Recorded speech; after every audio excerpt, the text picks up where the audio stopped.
पाकिस्तान को हमेशा कंपेयर किया जाता है भारत के साथ। ये बिल्कुल ज्यादती होगी। उसकी वजह यह है, भारत कस्टमर है, आप फकीर हैं, आप मांगते हैं। दुबई का चाहिए था, वो इधर पाकिस्तान में इन्वेस्ट करते हैं, लेकिन अगर उन्होंने इंडिया में किया तो अच्छी बात है। और उधर पहले बहुत ज्यादा गुर्बत है, पाकिस्तान में कम नहीं है लेकिन उधर ज्यादा है जो ये है पॉवर्टी का रेशो, तो उधर किया तो उनका फायदा हो जाएगा चलो बेचारों का। आज की इस वीडियो में पाकिस्तानी मीडिया इंडियन मीडिया के बारे में बात कर रहा है। इस हवाले से अगर आपको हमारी वीडियो पसंद आए तो हमारे चैनल को लाइक करें, सब्सक्राइब करें, ताकि मज़ीद ऐसी आने वाली वीडियोस आप तक पहुंच पाएं। यूएई इंडिया की तरफ बढ़ रहा है, अपना हाथ आगे बढ़ा रहा है एक मुस्लिम मुल्क को छोड़ के। सऊदी अरब और यूएई को भी देखा यार मैं कहाँ अलाइन करूं, मैं किसके साथ मेरा लॉन्ग टर्म इंटरेस्ट है। एफएटीएफ में जो हम आज तक फंसे हुए हैं ना, ये वही वो ड्रग्स के पैसे हैं, वही वो गन्स के पैसे हैं, ये वही वो गलत कामों के पैसे हैं, ये वही ह्यूमन स्मगलिंग के पैसे हैं जो आज तक हमें फंसा के रखा हुआ है जिन्होंने। हम आगे बढ़ना चाहते हैं मगर ये ऑल कंट्रीज जो है वो हमें आगे आने नहीं देना चाहते। उनका एक ही मकसद है कि जी मुसलमानों को दबा दो। भी पहले भी इन्होंने किया था इन्वेस्ट उधर अफगानिस्तान में, और इनकी किस्मत बुरी के उधर भी इनकी इन्वेस्टमेंट जो है वो डूब गई। अब इनकी अपनी डूबी है, ये चाह रहे बाकी जो कंट्री उनकी भी डूबे, अब अपने मुल्क में लाके उनका नुकसान करना चाह रहे हैं, जैसे उनका अपना अफगानिस्तान में हुआ ना, अब ये चाह रहे हैं दुबई का भी हो ताकि हमारे इक्वल आ जाए। इमरान खान साहब ने तो कह दिया कि इंशाअल्लाह आगे भी आईएमएफ के पास जाएंगे, ये कोई आखिरी दफा नहीं है। भारत और संयुक्त अरब अमीरात ने प्रधानमंत्री नरेंद्र मोदी और Abu Dhabi crown prince Sheikh Mohammed bin Zayed के बीच एक वर्चुअल शिखर सम्मेलन के दौरान एक मुक्त व्यापार समझौते पर हस्ताक्षर किए, जिससे अगले 5 वर्षों में लगभग 2 तरफा व्यापार 100 बिलियन तक पहुंचने की उम्मीद है। दोनों पक्षों ने एक संयुक्त बयान जारी किया जिसमें संबंधों के भविष्य के बारे में बताया गया है। सऊदी अरब वाले कश्मीर भूल गए, यूएई वाले कश्मीर भूल गए, फलस्तीन भूल गए, उन्होंने इब्राहिम अकॉर्ड कर लिया, उन्होंने नरेंद्र मोदी जी को 370 और 35 करने के बाद हार डाल दी है। ये तो हम पहले ही छोड़ डाल रहे हैं। कंपनीज तो बिल्कुल नहीं आ रहे, क्यों नहीं आ रहे हैं भाई? भारत और यूएई ने $100 बिलियन को प्लान किया है ट्रेड का। अब आप देखें कि ये कितनी बड़ी जो है वो इन्वेस्टमेंट है जो उन्होंने की है। दुबई में बहुत से इंडियंस हैं जिनका अपना मतलब बिजनेस है वहाँ पे, और बहुत से बिजनेस हैं, एक नहीं बहुत से बिजनेस हैं। पाकिस्तान उसके मुकाबले में कुछ भी नहीं है। न्यू इंडो पैसिफिक डॉक्ट्रिन है, वो कहती है कि भारत जो है उसको हमने खित्ते की लीडरशिप देनी है। घी, तेल, चीनी, आटा, मुर्गी के गोश्त की जो कीमत है तारीखी सतह पर पहुंच गई है। चाहिए था वो इधर पाकिस्तान में इन्वेस्ट करते हैं, लेकिन अगर उन्होंने इंडिया में किया तो अच्छी बात है। और उधर पहले बहुत ज्यादा गुर्बत है, पाकिस्तान में कम नहीं है लेकिन उधर ज्यादा है जो ये है पॉवर्टी का रेशो, तो उधर किया तो उनका फायदा हो जाएगा चलो बेचारों का। यूएई इंडिया की तरफ बढ़ रहा है, अपना हाथ आगे बढ़ा रहा है एक मुस्लिम मुल्क को छोड़ के। सऊदी अरब और यूएई को भी देखा यार मैं कहाँ अलाइन करूं, मैं किसके साथ मेरा लॉन्ग टर्म इंटरेस्ट है। एफएटीएफ में जो हम आज तक फंसे हुए हैं ना, ये वही वो ड्रग्स के पैसे हैं, वही वो गन्स के पैसे हैं, ये वही वो गलत कामों के पैसे हैं, ये वही ह्यूमन स्मगलिंग के पैसे हैं जो आज तक हमें फंसा के रखा हुआ है जिन्होंने। हम आगे बढ़ना चाहते हैं मगर ये ऑल कंट्रीज जो है वो हमें आगे आने नहीं देना चाहते। उनका एक ही मकसद है कि जी मुसलमानों को दबा दो। भी पहले भी इन्होंने किया था इन्वेस्ट उधर अफगानिस्तान में, और इनकी किस्मत बुरी के उधर भी इनकी इन्वेस्टमेंट जो है वो डूब गई। अब इनकी अपनी डूबी है, ये चाह रहे बाकी जो कंट्री उनकी भी डूबे, अब अपने मुल्क में लाके उनका नुकसान करना चाह रहे हैं, जैसे उनका अपना अफगानिस्तान में हुआ ना, अब ये चाह रहे हैं दुबई का भी हो ताकि हमारे इक्वल आ जाए।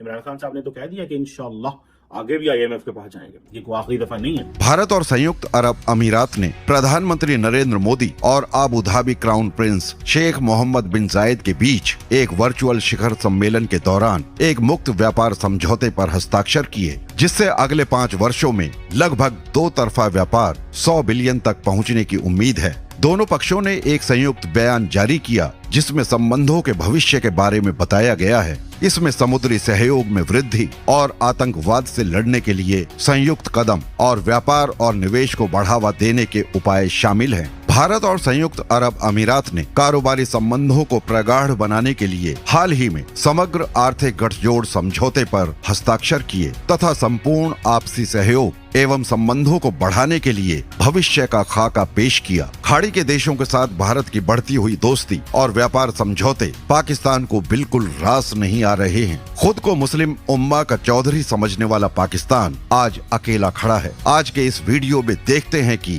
भारत और मुस्लिम जगत के बीच बढ़ते व्यापार को लेकर पाकिस्तानी जनता और वहाँ की मीडिया का क्या कहना है। भारत और यूएई ने $100 बिलियन को प्लान किया है ट्रेड का। भारत जो है उसको ये एडवांटेज है कि वो तकरीबन अपनी 40% जो ट्रेड है वो अपनी जो अरब ममालिक के साथ, अरब वर्ल्ड के साथ करेगा। अब आप देखें कि ये कितनी बड़ी जो है वो इन्वेस्टमेंट है जो उन्होंने की है। सऊदी अरब वाले कश्मीर भूल गए, यूएई वाले कश्मीर भूल गए, फलस्तीन भूल गए, उन्होंने अब्राहम अकॉर्ड कर लिया, उन्होंने नरेंद्र मोदी जी को 370 और 35 करने के बाद हार डाल दी है। ये तो हम पहले ही चोट डाल रहे हैं, ये तो हम कर रहे हैं, ये तो भाई आपने गूगलियां मारी हुई हैं, आप कामयाब हैं इसमें। कंपनीज तो बिल्कुल नहीं आ रहे।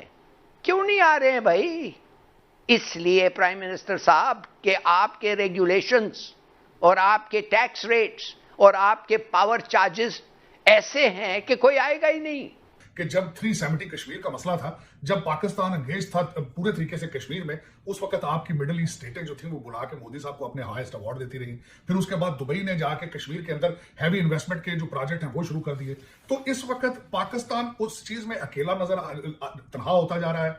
उसकी वजह यह है कि सारी दुनिया चीजें अपनी खोल रही है, ट्रेड की तरफ तवज्जो दे रही है। हमारे प्राइम मिनिस्टर हर जहां खड़े होते हैं वो रियासत मदीना के गीत गाते हैं। दुबई में मुत्तहिदा अरब इमारात में बहुत से इंडियंस हैं जिनका अपना मतलब बिजनेस है वहाँ पे, और बहुत से बिजनेस हैं, एक नहीं बहुत से बिजनेस हैं। पाकिस्तान उसके मुकाबले में कुछ भी नहीं है। वहाँ पे बड़ी बड़ी जो मल्टीनेशनल कंपनी है ना, वो इंडिया की ही है, और उनके बगैर उनकी ट्रेड चल नहीं सकती। इतना मतलब उनका स्ट्रांग होल्ड है वहाँ पे कि ये जो हमारे लोग भी जाते हैं ना, ये भी उन्हीं के पास काम करते हैं। अब जब यूएई ने इसराइल को रिकॉग्नाइज किया तो इंडिया और यूएई का रास्ता भी खुल गया। और आपको पता है कि फॉर लॉन्ग यूएई और इंडिया के जो ताल्लुकात थे अरब वर्ल्ड वो बड़े डोरमेंट रहे, बिकॉज एक तो पाकिस्तान का बड़ी देर प्रेशर रहा, पाकिस्तान ने मुस्लिम उम्मा, ओआईसी, कश्मीर के मसले को बड़ा पकड़ के रखा।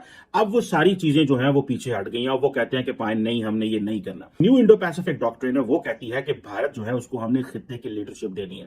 We have to give leadership of the region. और आपको पता है पाकिस्तान शुरू से एक चीज कहता रहा, वो ये कहता रहा कि हम भारत को यहाँ का पुलिसमैन नहीं बनने देंगे। अब ये देखें, अब पाकिस्तान इसमें साइलेंट भी है, पाकिस्तान खामोश भी है, हम अमेरिकन को कह भी नहीं सकते। घी, तेल, चीनी, आटा, मुर्गी के गोश्त की जो कीमत है तारीखी सतह पर पहुंच गई है। पाकिस्तान को हमेशा कंपेयर किया जाता है भारत के साथ, ये बिल्कुल ज्यादती होगी। उसकी वजह यह है, भारत कस्टमर है, आप फकीर हैं, आप मांगते हैं वो चीजें, वो पार्टनर है, आप पैसे मांगते हैं। आपके रिलेशनशिप, आप किसी मुल्क के साथ रिलेशनशिप को रिलेशनशिप नहीं समझते जब तक वो डॉलर ना दे।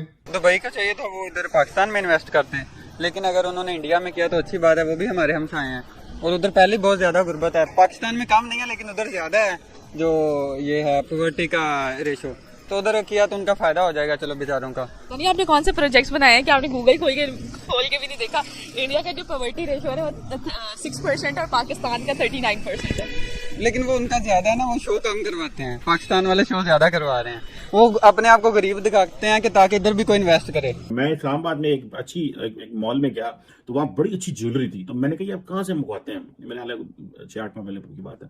तो वो फैमिली मेरे साथ थी, तो उन्होंने कहा जी कि ये तो इंडिया से आती है। तो मैंने कहा इंडिया से कैसे आती है? मैंने कहा दुबई जाती है, दुबई से पाकिस्तान आती है, ठीक है। और वो बहुत अच्छी ज्वेलरी थी, मतलब वाकई ये जो एग्रीमेंट हुआ इससे तकरीबन 80% जो इनके ऊपर जो टैरिफ्स लगते थे वो खत्म हो गए। और रिपोर्ट में ये भी बताया गया कि हुकूमत ने कमर्शियल बैंकों से 45 करोड़ 70 लाख डॉलर का कर्ज हासिल किया है, और जो एशियाई तरक्याती बैंक है उसने पाकिस्तान को 45 करोड़ 99 लाख डॉलर कर्ज फराहम किया है। अब दूसरी जानिब आलमी मार्केट में खाम तेल की कीमतों में इजाफे और डॉलर के मुकाबले में जो रुपए की तारीखी बेकदरी है उसके बायस 1 नवंबर से पेट्रोलियम मसनूआत की कीमतों में मजीद इजाफे का इम्कान है। भारत के साथ ये जरूर कंपेयर करें कि उनका करप्शन इंडेक्स में नंबर 85 है, साइज में आपसे 6 गुना ज्यादा बढ़े हैं। स्विट्जरलैंड के अंदर करप्शन का पैसा आपसे निस्बतन कम है उनका, वहां पे उससे कंपेयर करें आप उनके साथ कंपेयर करते हैं कि दुनिया के साथ रिलेशनशिप किस तरह है, तो वो लोगों से त्यारे लेते हैं, लोगों के साथ कस्टमर डील, उनके साथ उनके ट्रेड रिलेशनशिप है, खराज मांगने नहीं जाते। आप जहां जाते हैं खराज मांगते हैं, पैसे मांगते हैं। यूएई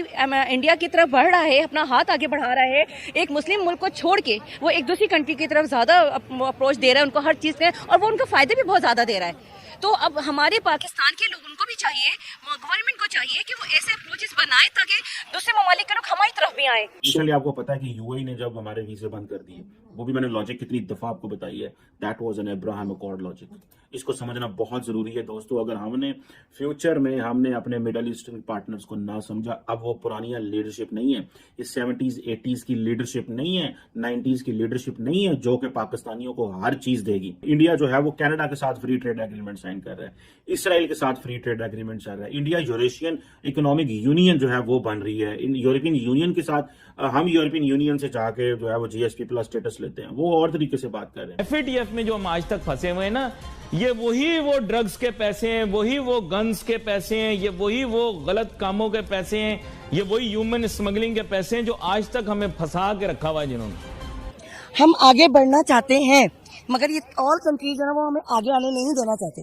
उनका एक ही मकसद है कि जी मुसलमानों को दबा दो, इनको इकोनॉमी की तरफ से, मईशत की तरफ से, इवन थिंग ऑल चीज़ों से इनको जो है ना इतना डिग्रेड कर दो कि कभी सर उठा ही ना सकें। इसी वजह से ये लोग दूसरे ममालिक के साथ तो करते हैं डील्स, हमारे साथ नहीं करते। सारा टाइम आपका एजेंडा इस्लामोफोबिया होगा। जब आपने मगरब को अनॉय कर लिया कि कौन है वज़ीर आज़म, ओ जी इस्लामोफोबिया का मसला चीन का, ये तो इमरान खान साहब ने तो कह दिया कि इंशाअल्लाह आगे भी IMF के पास जाएंगे, ये कोई आखिरी दफा नहीं है। हमें उनके साथ आज के डेट में ट्रेड बहाल करनी चाहिए, खासतौर पे इंडिया के। नहीं, दुश्मनों के सहारे पे, दुश्मनों के बलबूते पे अपनी इकोनॉमी नहीं बेहतर करनी चाहिए। ये खुद अपने अंदर सलाहियत होनी चाहिए। आप दुश्मनों का सहारा लेके अगर तरक्की कर रहे हैं तो उसका क्या फायदा है। इससे भी पहले भी इन्होंने किया था इन्वेस्ट उधर अफगानिस्तान में, और इनकी किस्मत बुरी के उधर भी इनकी इन्वेस्टमेंट जो है वो डूब गई। अब इनकी अपनी डूबी है, ये चाह रहे बाकी जो कंट्री उनकी भी डूबे। आप अपने मुल्क में ला के उनका नुकसान करना चाह रहे हैं, जैसे उनका अपना अफगानिस्तान में हुआ ना, अब ये चाह रहे हैं दुबई का भी हो, ताकि हमारे इक्वल आ जाए। इंडिया जब जैसे मुस्लिम कंट्री के साथ मिलजुल रहे हैं, तो इससे तो यही साबित होता है कि वो पाकिस्तान को कमज़ोर करना चाहते हैं, और पाकिस्तान को चाहिए कि वो अपने ताल्लुकात मुस्लिम कंट्री के साथ, स्पेशली कि सऊदी अरब और UAE को भी देखा यार, मैं कहाँ अलाइन करूँ, मैं किसके साथ मेरा लॉन्ग टर्म इंटरेस्ट है। At the end of the day देखिए, रिलीजन ठीक है, इस्लाम की बात करें, हिंदुइज्म की बात करें, सब ठीक है, पर यार दाल रोटी, रोजगार, इन्फ्लेशन, ये सब तो चलाना है ना, ये कहाँ से चलेगा। Oil based economies have a maximum life of 20 years, तो आपके पास 20 साल है to completely move from oil based to something else. Recently आपको पता है कि UAE ने जब हमारे वीजे बंद कर दिए, वो भी मैंने लॉजिक कितनी दफा आपको बताई है, that was an Abraham accord logic. इसको समझना बहुत जरूरी है दोस्तों। अगर हमने फ्यूचर में हमने अपने मिडल ईस्टर्न पार्टनर्स को ना समझा, अब वो पुरानी लीडरशिप नहीं है, इस 70s 80s की लीडरशिप नहीं है, 90s की लीडरशिप नहीं है जो कि पाकिस्तानियों को हर चीज देगी। इंडिया जो है वो कनाडा के साथ फ्री ट्रेड एग्रीमेंट साइन कर रहा है, इसराइल के साथ फ्री ट्रेड एग्रीमेंट चल रहा है, इंडिया यूरेशियन इकोनॉमिक यूनियन जो है वो बन रही है। यूरोपियन यूनियन के साथ हम यूरोपियन यूनियन से जाके जो है वो GSP+ स्टेटस लेते हैं, वो और तरीके से बात कर रहे हैं। FATF में जो हम आज तक फंसे हुए हैं ना, ये वही वो ड्रग्स के पैसे हैं, वही वो गन्स के पैसे हैं, ये वही वो गलत कामों के पैसे हैं।